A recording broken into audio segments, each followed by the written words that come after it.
인트로 및 상황 속의 폴란드의 절규, 그리고 서방의 침묵. 시청자 여러분, 안녕하십니까? 오늘 저희가 주목할 이야기는 유럽 대륙의 심장부에서 벌어지고 있는 격변의 군사 드라마입니다. 러시아의 침공이 우크라이나를 휩쓴 지 수년, 유럽의 안보는 다시 한번 중대한 위기에 직면했습니다. 그 중에서도 폴란드는 역사적으로나 지리적으로나 러시아의 위협을 가장 먼저, 가장 직접적으로 체감하는 최전선 국가입니다. 그들의 절규는 바로 생존이었습니다. 폴란드 국방부의 마테우시 코발스키 선임 분석관, 그는 이 위기 속에서 자국의 안보를 책임져야 하는 무거운 임무를 맡았습니다. 그의 책상 위에는 수많은 보고서가 쌓여 있었지만 그 모든 보고서는 하나의 결론으로 귀결되고 있었습니다. 폴란드는 지금 당장 강력한 무기가 필요하다. 그러나 그들의 오랜 동맹국이자 전통적인 방산 강국이었던 서유럽, 특히 독일은 폴란드의 절박함에 냉담했습니다. 레오파르트 전차를 받고 싶으십니까? 좋습니다. 최소 5년은 기다리셔야 합니다. 물론 가격은 계속 오를 겁니다. 이것이 그들이 돌아온 대답이었습니다. 이 얼마나 모욕적이고 절망적인 상황입니까? 생사의 기로에 선 동맹에게 느린 납품 속도와 터무니없는 가격표를 내미는 서방의 모습에 폴란드는 깊은 배신감을 느꼈습니다. 마테우시 분석관은 절감했습니다.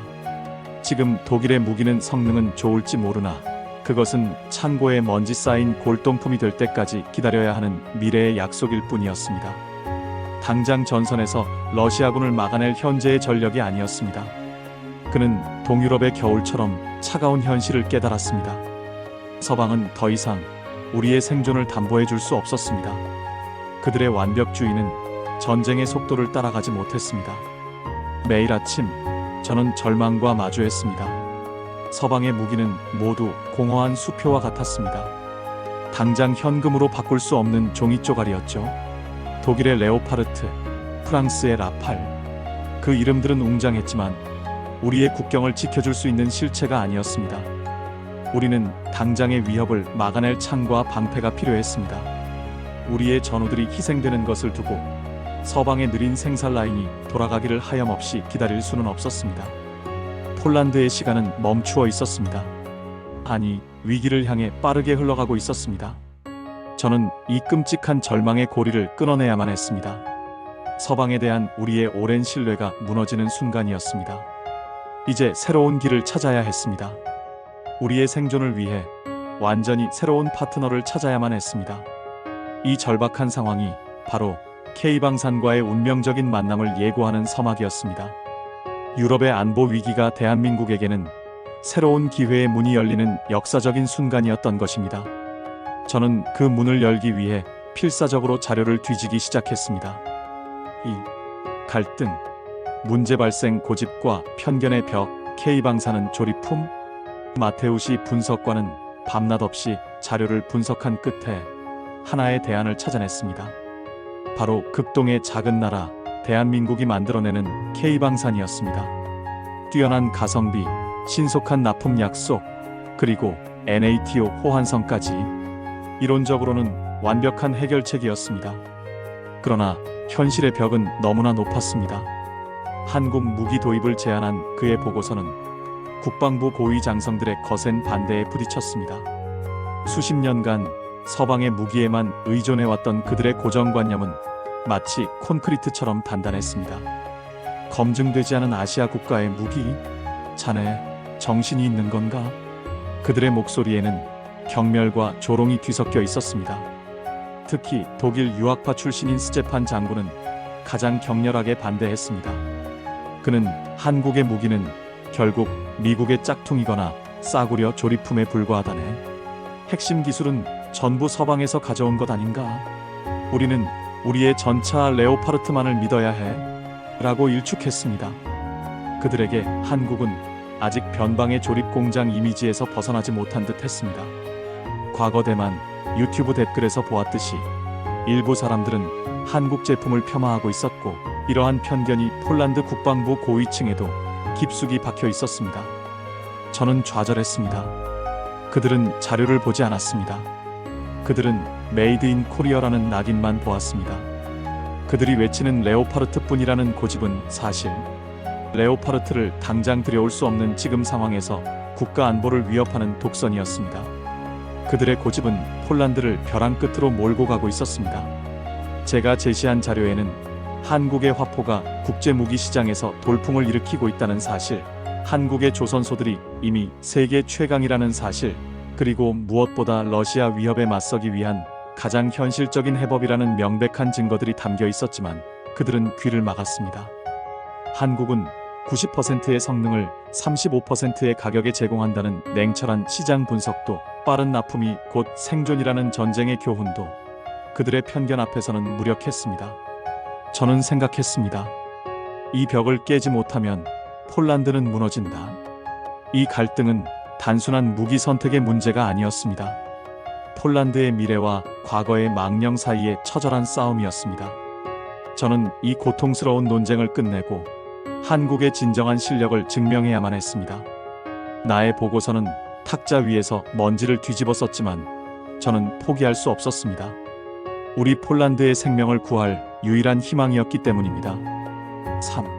사건 전개 마테우시의 비밀 작전, K방산의 압도적 실력, 음악이 희망과 경이로움으로 전환된다. 화면은 한국의 첨단 공장과 시험장 모습이 빠르게 교차된다. 마테우시 분석관은 정면 돌파가 어렵다는 것을 깨달았습니다. 그는 비밀리에 K방산 현장 검증이라는 작전을 감행했습니다. 그는 직접 대한민국으로 날아갔습니다. 그리고 그곳에서 그는 유럽의 편견이 얼마나 터무니없는 오해였는지를 온몸으로 체험하게 됩니다. 한국의 방산 공장 현장, 그곳은 단순한 조립 라인이 아니었습니다.